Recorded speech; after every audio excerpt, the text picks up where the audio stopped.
Hi guys, so today we are going to talk about stress in our relationships, which is very fitting given everything that's going on. And this is actually a continuation of the Communication Toolbox. So this is Communication Toolbox episode 5. There'll be little segments of this one, just like previous episodes. So to begin with, it's really important for us to understand how we can even view stress in our relationships. It makes sense that stress is one of the main culprits in what causes dissatisfaction. It increases escalation. It perpetuates the problems of the negative pattern in our relationship with our person or with our children or with the people around us. So just a simple concept I want to put out there for you, and this goes back to a book by Goldenberg, and it's simply called Family Therapy. So when we're considering the function of a relationship, we can break it down into two categories. So symmetrical and complementary. And in current schools of thought for relationships, we really are viewing in a mutual love adult relationship, the desired state is this symmetrical state of being. And the symmetrical means that we're complementing each other, we are reciprocating with each other, we're pursuing balance, we're catching ourselves so that we can catch our person, or a person is catching themselves so that they can catch us. But there's this co-responsibility.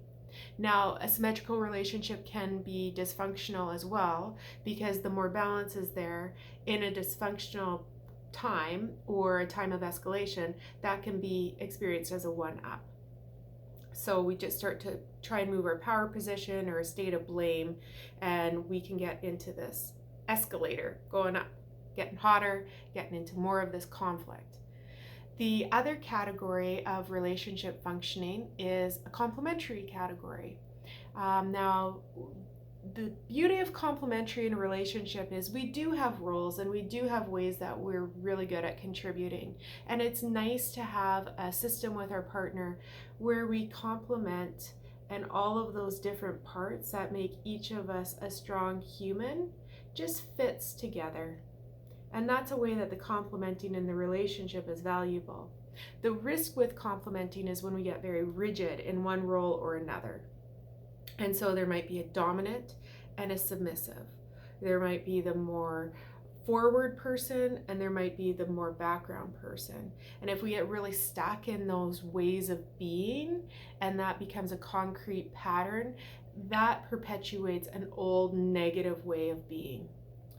So the idea of understanding the impact of stress on our relationships and how that informs the patterns is really key as we try to figure out a method through the impact of stress.